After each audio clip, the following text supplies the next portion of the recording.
On June 24, 1967, 6 experienced young cavers entered the notorious Mossdale Caverns in Yorkshire, England. This unforgiving cave system was known for its extreme difficulty, its remote passages explored by fewer people than had walked on the moon. Tragically, none of the men would ever emerge alive. Stay tuned to discover the harrowing details of the Mossdale Caverns disaster. June 24, 1967, the Yorkshire Dales had seen weeks of dry weather, perfect conditions for a team of experienced cavers to explore Mossdale Caverns. Their destination was no ordinary cave. It was a notoriously dangerous labyrinth beneath Coniston Moor, 4 miles north of Grassington. Mossdale Caverns held the super severe classification, widely recognized as one of the most challenging cave systems in Britain. The entrance to Mossdale Caverns is a gaping hole in the limestone face of Coniston Moor. Beside it, Mossdale Beck, a small stream, disappears into the darkness. This seemingly harmless stream is the crux of Mossdale's danger. Inside the cave, most of the water simply vanishes, swallowed by the rock. But here's the twist. That same stream reappears miles away, 900 feet lower, and a staggering 18 days later at a pool called Black Keld. This hidden, unexplored passageway between the 2 points is one of the biggest mysteries of the British cave network. For many cavers, discovering it became an obsession. Our team of 10, a mix from the Happy Wanderers and Bradford Pothole Club led by Dave Adamson, knew the risks. Mossdale's water levels were unpredictable. Heavy rain could turn the cave into a raging, inescapable torrent. Its vast, winding passages made rescue nearly impossible. Still, they ventured in. They planned a short trip, aiming to be back within hours. 4 members of the Happy Wanderers decided to return early. The remaining 6, driven by curiosity and the thrill of discovery, pressed onward. What they didn't realize is that they were walking into a trap. Mossdale Caverns was about to claim them. By the time 4 members emerged from Mossdale, the weather had taken a turn. A light drizzle had given way to a torrential downpour. Morag Forbes, engaged to group leader Dave Adamson, sought shelter in a nearby barn. As the rain intensified, a wave of dread washed over her.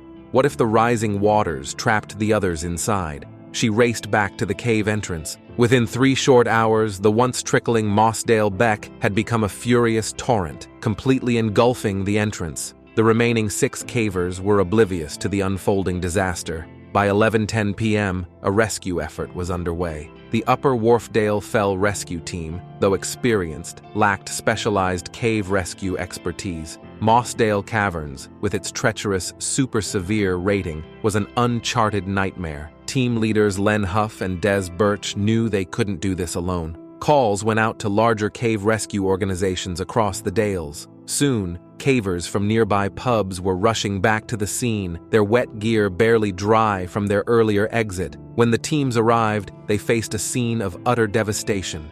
Mossdale Caverns was now a submerged, churning lake. A sense of helplessness washed over the rescuers. In these conditions, how could anyone possibly survive? Suddenly, the convoy arrived. Fire engines, diggers, and tractors grinding up the rain-soaked moor. As dawn broke on Sunday, July 25th, the scene resembled a war zone. Hundreds of volunteers toiled tirelessly, digging a massive diversion ditch by hand. Simultaneously, teams raced to construct a makeshift dam, a 10-foot-high, 70-yard-long behemoth cobbled together from whatever material they could find. It was a desperate gamble, the fragile structure seemingly on the verge of collapse. Yet, to those who built it, the dam represented hope. They had achieved the impossible in mere hours, but would it be enough? Would the water recede? And most importantly, was there still a chance the men trapped inside were alive? Among the rescuers was Jim Eyre, a seasoned caver known for his skill and courage. Just a week before, Dave Adamson had asked him to join the ill-fated expedition, but Jim's intuition had given him a sense of unease about Mossdale Caverns. Despite his own exhaustion from a night of digging and sandbagging, Jim knew he had to lead the first team in. All morning, the fragile makeshift dam was under constant threat from the raging waters. Late Sunday morning, with tireless pumps finally lowering the water level, it was time for the perilous descent. Despite warnings, they were too emotionally invested. Several members of the Happy Wanderers, Jim Cunningham, John Shepard, John Rushton, and Frank Barnes, insisted on joining Eyre. The mission sounds simple enough in theory. Establish a telephone link with a long cable. But within Mossdale's flooded confines, it was a Herculean task. Imagine the scene. Churning, freezing water laced with debris obstructs their every move. The darkness is absolute, broken only by the feeble beams of their headlamps.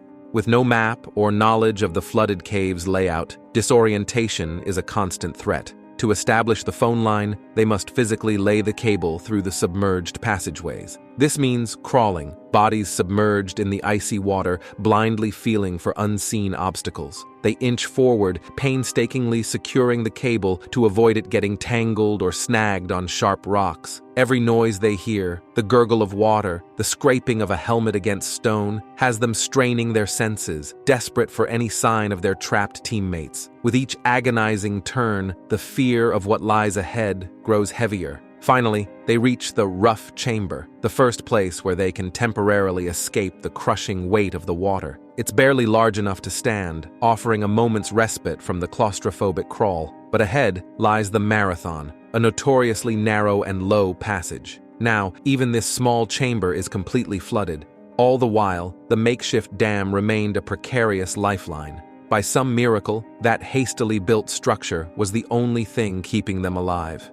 As the water receded, Tony Waltham, a London-based wanderer, joined the team. It was time to push beyond the rough chamber into the terrifying, far marathon. Shockingly, no one had ever reached the end of this passage before. Driven by a mix of desperate hope and crushing dread, Tony Waltham ventured into the abyss of the far marathon. The once flooded tunnel was now eerily dry, yet the low ceiling dripped ominously. The cessation of rushing water, a testament to the precarious dam outside, created an unsettling silence. The only obstacle remaining was the crawl itself, a grueling 900-foot, 5-hour ordeal through a passageway barely 10 inches high and 2 feet wide, too narrow for survivors to pass them. Waltham didn't have to crawl far before his worst fears were confirmed. 2 bodies blocked the narrow pathway. With no way around them, the rescuers were forced to crawl over the remains of their comrades in their desperate search for survivors. A few yards further, they found 3 more, but of the 6th man, there was no sign. With visibility near zero, word reached Tony Waltham that all was not well. The frantic message was clear: evacuate immediately. The fragile dam was visibly straining against the relentless pressure. Twice, it collapsed completely. Teams of desperate cavers formed human chains in the frigid stream, a last-ditch attempt to divert the water away from the cave entrance. 5 bodies had been found, but where was John Ogden? An expert cave diver. Could he still be alive? Perhaps lost or unconscious in some unexplored recess of the cave? Despite the harrowing ordeal, the rescuers were unwilling to give up. They emerged from the flooded caverns exhausted, but with a grim determination. They would find John Ogden, even if it meant returning to the waterlogged depth. It was time to call in legendary caver Bob Leakey. Decades earlier, he had discovered these very caves and made rough sketches of the twisting tunnels. Though now 53 years old, he didn't hesitate to lead the next attempt, hoping to guide rescuers to places beyond the 5 recovered bodies where Ogden might have found a way to survive. But the relentless storm wasn't finished. With the fragile dam once again giving way, Leakey was forced to retreat. In that moment, he knew it would be the last time he ventured underground. The search continued over the following days. By now, Mossdale was international news. Grimly fascinated onlookers descended on Coniston Moor, mingling with rescuers and camera crews. Though the odds of Ogden's survival grew slimmer with each passing moment, his friend Brian Boardman, an experienced rescue leader himself, wouldn't abandon hope. On Tuesday, July 27th, he led a weary team of 6 back into the dreaded tunnels. Beyond the 5 bodies, they made a chilling discovery: a gold ring, then a boot protruding from a narrow crack. It seemed Ogden had somehow squeezed into this implausibly tight space. He'd perhaps intentionally left the ring and boot behind as a sign for the search teams, fighting for survival until the very end. Yet, his body remained out of reach. Wednesday morning, Boardman's team crawled back out onto the rain-soaked moor after 5 agonizing hours. John Ogden's father awaited them, his eyes pleading for any sliver of good news. The rescuers' solemn faces told the heartbreaking truth: the battle was lost. 2 doctors with experience in similar caving tragedies confirmed what everyone knew deep down. John Ogden's body had likely been swept into some hidden, inaccessible crevice of the flooded caves, never to be recovered. After 4 grueling days, the 300 exhausted rescuers had no choice but to return home, their 6 friends left unburied in the unforgiving depths of Mossdale. An inquest followed, the official verdict a heartbreaking death by misadventure. To prevent further tragedies, the main entrance to the cave was sealed with concrete. Though largely forgotten by the outside world, the disaster became a defining moment within the caving community. It became known as Caving's Battle of the Somme, its own underground Everest. However, the story doesn't end there. In February 1971, friends of the victims made a bold decision. They would defy the official closure and re-enter Mossdale through another opening. After ensuring no legal barriers existed, the team painstakingly located and recovered the remains.